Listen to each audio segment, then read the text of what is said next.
I've been giving this a lot of thought. Last week, BT brought it up, the idea of the Mets potentially trading Pete Alonso.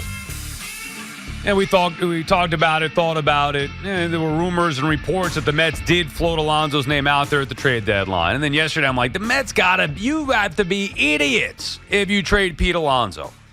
And I was thinking about it last night, because there's no games going on. So I'm sitting there, my wife put the baby to sleep. I'm there alone with my own thoughts. And I'm thinking, something doesn't add up here. How could the Mets, they're not dumb, right? They'd have to be idiots to want to trade Pete Alonso, right? All the guy does is hit home runs every single year. He goes out there, he posts, he plays every day, he hits with power. All right, this year been a little bit of a down year, with the average and defensively not doing maybe as much as we would like, but whatever. Alonso he's going to hit 40 home runs, driving 100 runs. So why would this team possibly consider trading Pete Alonso? Why haven't they locked him up already at this point? And it can't be about money. Like the idea that Pete Alonso is not extended by the Mets because they're afraid of the contract, that doesn't make sense either, because of the amount of money Steve Cohen has. He's not afraid to pay guys what they're worth. So it's not that either. So what exactly is going on? Why would Pete Alonso's name be put out there on trade lists or potential trade rumors? So I did some thinking, and then I did some research, did a little homework, talked to some people. And the ultimate problem, and this has been talked about too throughout the course of the year, the Mets have a toxic clubhouse, and Pete Alonso is part of that. They need to make a decision on what to do as far as that core goes. I mean, you talk about Lindor, McNeil. Nimmo's not going anywhere. He's here, and I don't think he's part of the problem necessarily. The core with Lindor, McNeil, Alonso, and then McNeil's he's irrelevant anyway. They could move on from McNeil. He's insignificant. I think he might be part of the problem, but he's insignificant. So what does that leave? Lindor and Alonso. And they're not getting rid of Lindor, nor should they. I mean, Lindor's the guy. He's been here for a few years. He's learned from the failures of year one, and he's got the huge contract. He's not going anywhere. He plays great defense, good all-around player. Maybe not the star that they thought they were getting from Cleveland when they made that trade and then signed him to the extension. And look, I'm sure if they could do it over again, they probably would choose to go in a different direction, or at least not the length and amount of the contract. But they can't. He's untradeable. They're not going to eat that. So Alonso's the guy that has to go. Now, I don't love saying this here. It pains me to think that a guy who all he does is produce. How many times have I said on the air, Pete Alonso is going to be the greatest position player to ever wear a Mets uniform? Homegrown, home run total. He's going to break every record, assuming he stays here. And why would I assume otherwise? Why would I ever think, this is not the BC Mets before Cohen, where it's hey, Zach Wheeler, he's up for free agency. We can't afford him. See you later. Go on to Philadelphia. So it's not that the Mets can't afford Pete Alonso. And it's not that they don't like his production, because they know what he provides. So what is it exactly? Something is off. And Alonso's got to be the one if you're looking to change the look of this team. Culture is something that cannot be bought. You think that Steve Cohen comes in, spends all the money, brings in Verlander and Scherzer, and there are obviously issues there. I mean, this was not just about the results of this year. Think about it for a second. We know the talent on this team. We know the talent that they had. Why did they fail so miserably? It's because you have a bunch of selfish individuals not playing as a team. And unfortunately, Alonso is part of that. He's part of this core. So yes, he produces. Yes, he hits a ton of home runs. Big part of it. Homegrown, all that stuff. But ultimately, the Mets are going to have to make a decision here.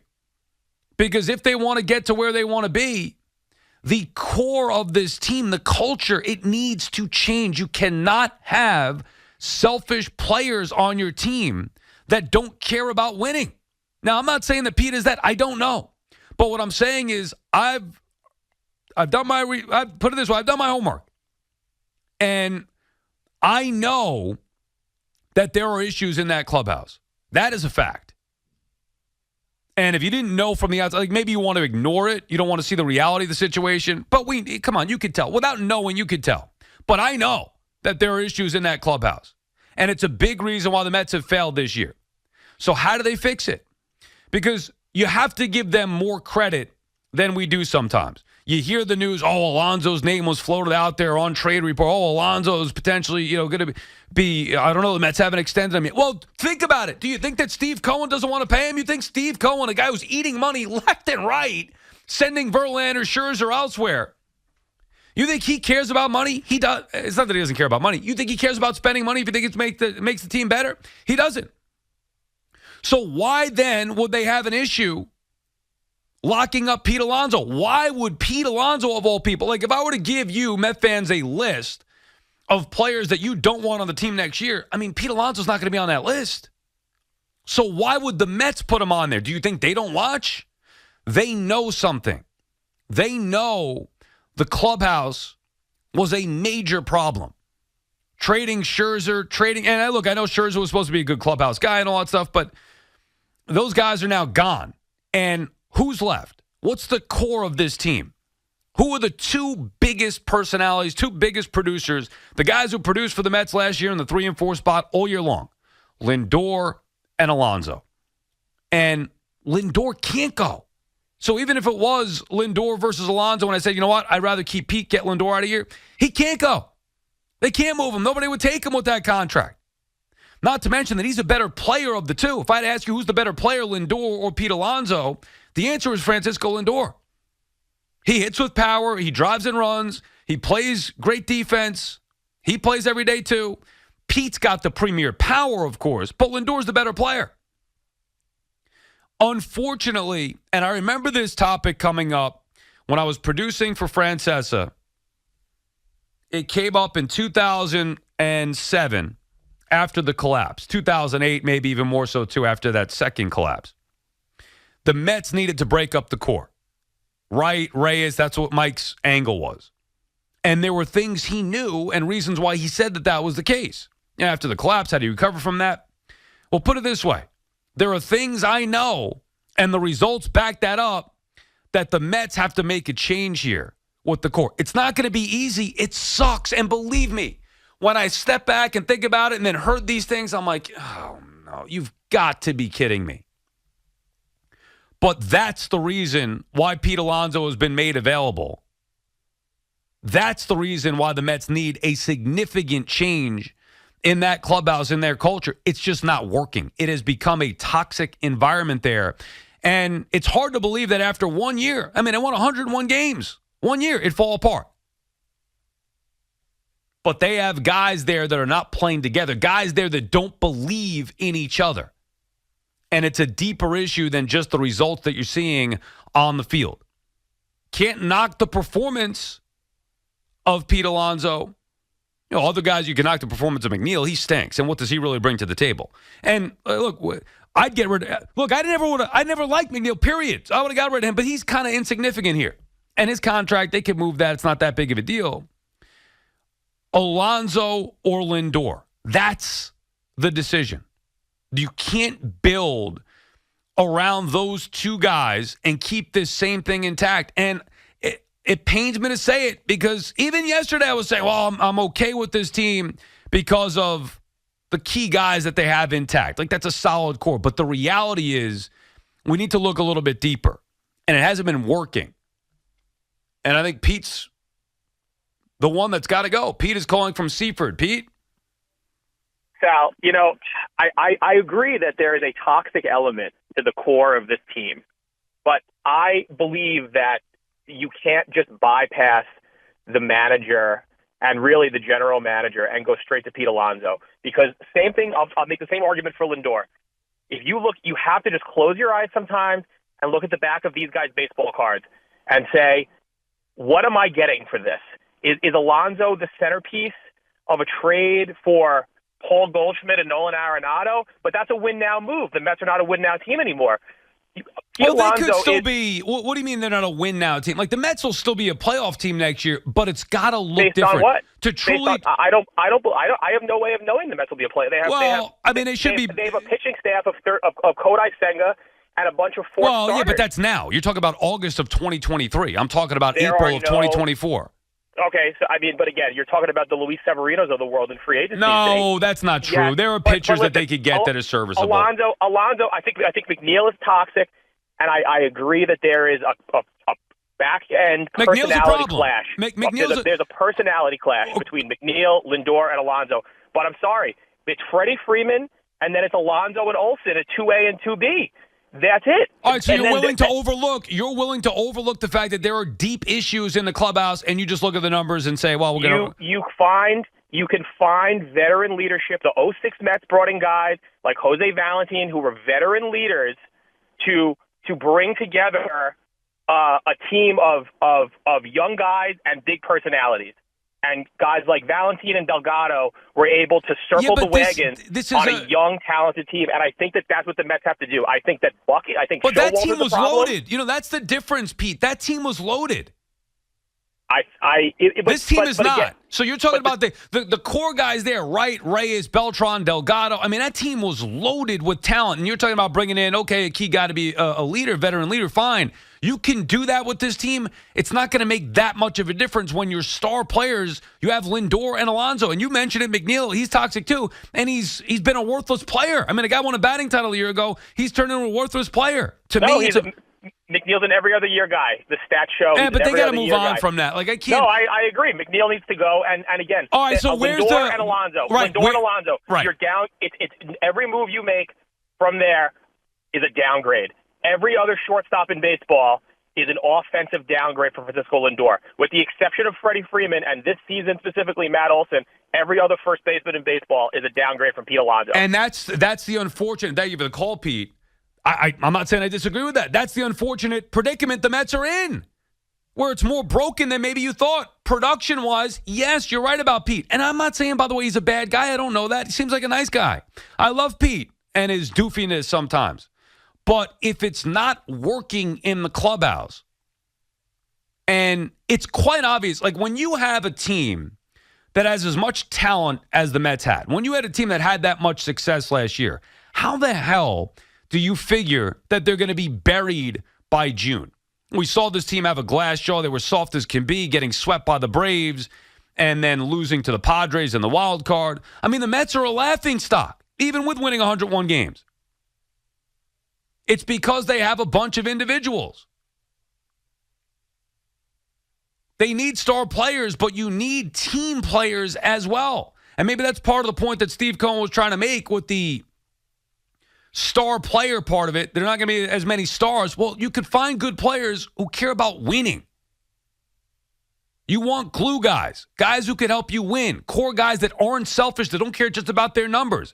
And unfortunately, the Mets have too many of those guys. Now, you can't get rid of everybody, and I bet if they could just wave a magic wand, maybe they would. Lindor, boom. McNeil, boom. Alonso, boom. See ya. Change it up. Change the culture, truly, by bringing in different players, building it up.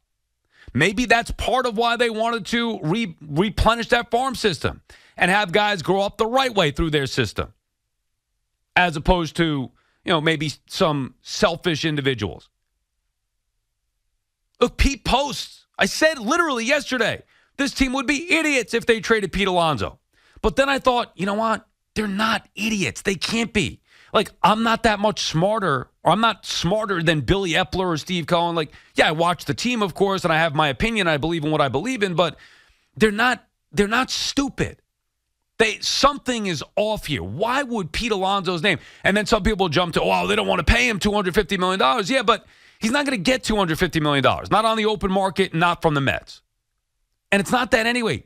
Steve Cohen's not afraid to pay somebody. So what is it? Fred is calling from the Bronx. Fred? Lindor has got to go. He's the problem. He's a poison. He's a cancer. Eat as much money as you have to and get rid of him. He showed you who he was when his idiot buddy was on a team with the thumbs down crap. That was 2 years ago now, with Baez you're talking about. That was 2 years ago now. Look, I'm not saying Lindor. I love Lindor, and I think he's criminally underrated at this point. But I think he's part of the issue in the clubhouse as well. He's not a true leader. Because if there was a true leader there, and thank you for the call, Fred, if there was a true leader there, this wouldn't have happened.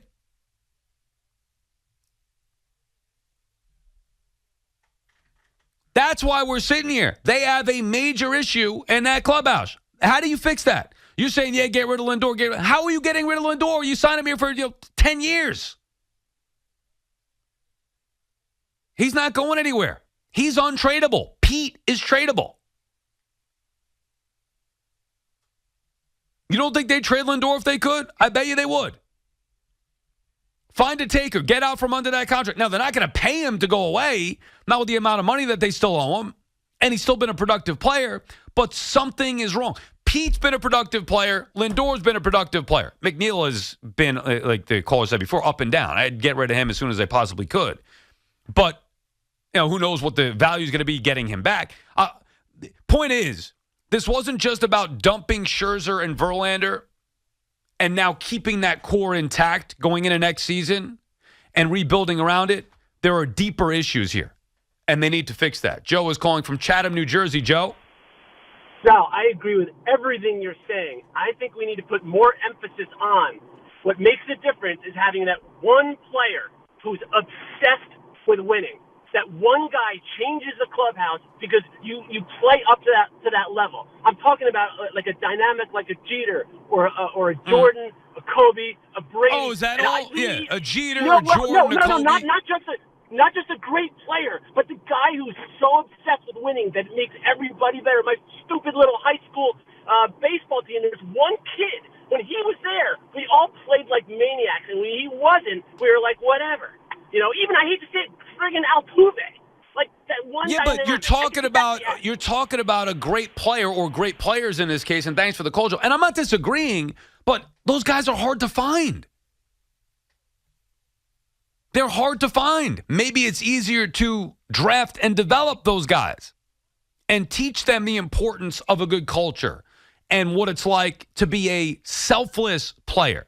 The Mets don't have that. And look, maybe a part of the New York environment is to blame.